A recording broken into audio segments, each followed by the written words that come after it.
뉴스의 중심, 워싱턴 나우.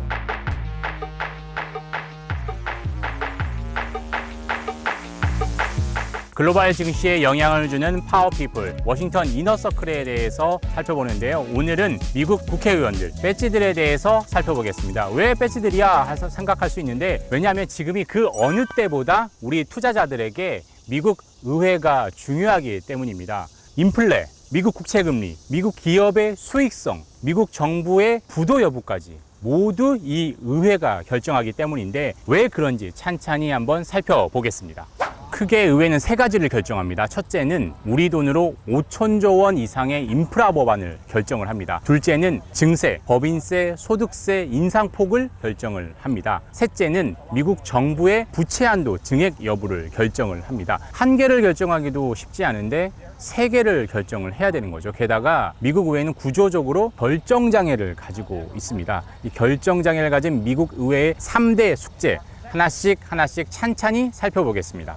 자, 먼저 5천조 원 이상의 인프라 법안인데요. 정확히 4조 7천억 달러, 이걸 쪼개면 1조 2천억 달러의 물적 인프라와 이건 다리 놓고 길 뚫고 이렇게 하는 거죠. 그리고 바이든 대통령이 처음 만들 때만 해도 잡스 플랜이라고 얘기를 했었는데 이게 미국 의회로 넘어오면서 엄청 이름이 길어졌습니다. Infrastructure Investment and Jobs Act. 이름이 길어져도 그래도 모든 의원들과 모든 사람들이 이걸 좋아합니다. 민주당, 공화당, 백악관 모두 이견이 없습니다. 이건 모두 오케이. 그런데 이 4조 7천억 달러 중 1조 2천억 달러를 뺀 3조 5천억 달러가 문제입니다. 인적 인프라, 다시 말해서 의료, 보건, 교육 이런 데 투자를 하는 건데 복지 예산인 거죠. 바이든 대통령은 아메리카 패밀리 플랜이라고 이름을 지었는데 이게 의회로 넘어오면서 그런 이름 자체가 정말 무색해지고 의미가 없어졌습니다. 무형시, 이름 없는 이 예산은 혼례받고 있습니다. 일단 공화당이 결사반대입니다. 그리고 민주당 내의 중도파들도 이 규모를 확 줄여야 된다고 생각합니다. 왜냐하면 미국 경기가 더디 가더라도 지금 나아지고 있는 건 사실인데 여기에서 국채를 더 늘리고 세금을 더 거두는 건 말이 안 된다는 거죠. 그런데 또 반대로 강성 민주당원들은 3조 7천억 달러 예산 규모를 더 늘려야 된다라고 주장을 하고 있습니다. 이제 상황은 좀 더 복잡해집니다. 여당인 민주당에서는 다 중요하니까 그걸 합쳐서 통과시키겠다 이런 전략을 세웠습니다. 민주당 입장에서는 3조 5천억 달러 이게 더 중요하거든요. 그런데 공화당은 이걸 결사반대하고 1조 2천억 달러 물적 인프라 안만 찬성을 하니까 민주당 입장에서는 두 개를 합쳐서 패키지 전략으로 바꿔버린 겁니다. 그런데 또 변수가 있습니다. 미국은 상원, 하원, 양원제입니다. 한 법안이 시행되려면 상원과 하원 모두 통과를 해야 되는 거죠. 하원에서 법안을 조금 수정했다라고 한다면 상원에서 다시 통과시켜야 됩니다. 그래서 시간 잡아먹는 하마가 되는 거고 결정장애가 생기는 건데요. 그래도 반대로 생각하면 이 양원제이기 때문에 미국의 의회가 한국보다 더 힘이 세게 됩니다. 상원과 하원의 구조가 다른 게 크게 두 가지입니다. 현재는 상원이 더 중요한데요. 왜냐면요, 필리버스터, 합법적 의사진행 방해 절차죠. 미국 하원에는 이 필리버스터가 허용되지 않습니다. 하지만 상원에는 이 필리버스터가 허용이 됩니다. 이걸 한번 가동하면 법안 통과가 정말 어려워지죠. 그래서 상원에선 필리버스터를 못 쓰게 하려면 전체 100석 중에서 60석 이상의 찬성이 있어야 됩니다. See, the Senate has this rule. It says before they vote, 60 people have to agree to have the vote. That means just 41 people, a minority, can entirely block a bill. This is called a filibuster. 그런데 지금 미국 상원은 어떻죠? 50대 50으로 민주당과 공화당이 동수입니다. 불사조 같은 이 필리버스터를 피할 수 있는 길이 딱 하나 있는데 그게 바로 조커 같은 카드가 있습니다. 바로 예산 조정권이라는 겁니다. 영어로 reconciliation인데 예산 조정권이 적용된 법안에서는 60석이 아니라 과반 51석만 있으면 됩니다. 이번 인프라 법안도 이 예산 조정권을 적용을 했습니다. 상원에서 민주당, 공화당이 50대 50으로 동률이면 어떻게 되느냐? 상원의 의장인 민주당 소속의 카멜라 해리스 부통령이 캐스팅 보트를 쥐게 됩니다. 예산 조정권을 적용하는 조건은 항상 할 수 있는 게 아닙니다. 약간 까다롭습니다. 그래도 상원 예산위원장의 입김이 막강한데요. 대선 경선에도 나섰죠. 버니 샌더스 이 무소속 의원이 이 상원의 예산위원장을 맡고 있습니다. 그런데 예산 조정권을 발동을 해도 무용지물이 될 때가 있습니다. 이 상원에서 중도파, 초당파라고 하는 민주당의 상원 의원들이 마위에이기 때문인데 조맨친 상원의원과 크리스틴 시네마 상원의원이 대표적입니다. 이 두 사람이 1차 저지선이 되고 있는 거죠. 이 두 사람이 만약에 인프라 법안에 어떻게 보면 1차적인 운명을 쥐고 있다 이렇게도 얘기할 수 있는 거죠. 그래서 민주당은 토론과 협의를 거쳐서 합의를 하려고 합니다. 그래서 4조 7천억 달러 규모를 좀 줄이려고 하는데 특히 3조 5천억 달러 인적 인프라, 복지 예산을 감액을 하려고 하고 있죠. 확 줄이거나 아니면 그것도 안 되면 1조 2천억 달러짜리만 통과될 수도 있는 상황인 거죠. 4조 7천억 달러가 하늘에서 뚝 떨어지는 게 아니죠. 그래서 어디선가 벌어와야 됩니다. 미국도 똑같습니다. 정부의 재원 조달 방안은 크게 두 가지입니다. 첫째는 세금이고 둘째는 국채 발행.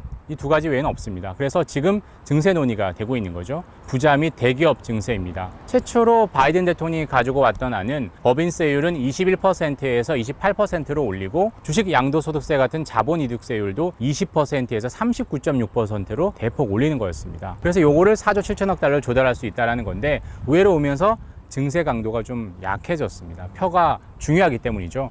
법인세율도 28%까지 올리는 게 아니라 25% 정도 아니면 26.5% 정도로 상승폭을 좀 줄이자라는 얘기가 나오고 있고요. 자본이득세율도 39.6%가 아니라 25% 정도로 상승폭을 줄이자는 얘기가 나오고 있습니다. 소득세 최고세율 구간도 좀 더 여유롭게 두자라는 안이 나오고 있는 거죠. 근데 그렇게 결국에 증세가 차지하는 비율이 줄어들면 국채 발행이 차지하는 비율이 높아지겠죠. 그렇게 되면 기업들 수익성은 조금 나아질 수 있거나 아니면 악화되는 게 좀 덜해질 수 있겠지만 국채 발행이 늘면 어떻게 되죠? 미국 정부의 빚도 늘어나고 공급이 늘어나다 보니까 가격이 떨어진다. 즉 금리가 올라갈 가능성이 커지겠죠.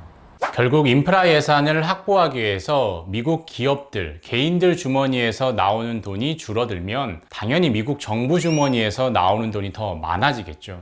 그런데 미국 정부도 화수분이 아닙니다. 그래서 제닛 옐런 미 재무장관이 미국 의회가 부채 한도를 늘려주지 않으면 다음 달에 미국 정부가 디폴트에 빠질 수 있다라고 경고를 했습니다. 물론 이 얘기가 엄살이다 이렇게 보는 분석이 있습니다. 하지만 미국 정부 부채 한도가 실제로 씀씀이에 비해서 너무 적다라는 인식은 분명히 있거든요. 그래서 매번 미국 정부는 정부가 바뀔 때마다 부채 한도를 늘려왔습니다. 특히 민주당 정부 때 그랬는데요. 오바마 정부 이전만 해도 미국 정부의 부채 한도가 14조 3천억 달러였는데요. 2019년에는 22조 달러로 늘었습니다. 2019년 트럼프 정부 때는 부채 한도를 늘리지는 않았지만 적용 시점을 유예를 했거든요. 이번에도 미국 의회가 부채 한도를 늘리거나 아니면 적용 시점을 유예하는 방법을 택할 것이다 이렇게 보고 있습니다. 이미 미국의 현재 부채 규모가 23조 4천억 달러, 정부 부채 한도 22조 달러를 넘어섰죠. 그래서 옐런 장관은 이 부채 한도를 28조 5천억 달러로 늘리지 않으면 미국 국가의 신용 등급이 강등될 위기에 처할 수 있다 이렇게까지 전망을 했습니다. 문제는 인프라 예산이 1순위고 증세가 2순위고 그 다음에 부채 한도가 3순위라는 거죠. 데드라인이 이달 말로 정해져 있는데 그 시간 내에 부채 한도 종료까지 의회에서 처리할 수 있을까 이런 우려가 있습니다.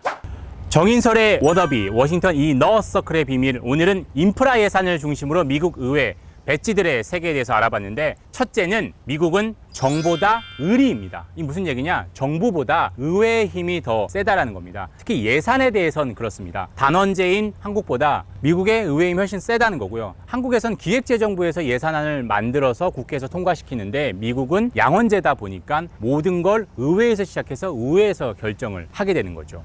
둘째는 위아래는 없다라고 하더라도 상하는 있다라는 겁니다. 무슨 얘기야? 라고 생각할 수 있는데 현재 미국에선 상원이 더 하원보다 중요하다는 거죠. 번번이 상원에서 법안이 막히죠. 이유는 세 가지입니다. 50대 50 구조라서 그렇고요. 필리버스터 때문입니다. 또 조맨친 의원, 초당파 의원들도 번번이 버티고 있는 거죠. 그래서 무슨 사안이 생길 때마다 투자자 여러분들은 하원보다는 상원을 좀 더 유심히 살펴볼 필요가 있겠습니다.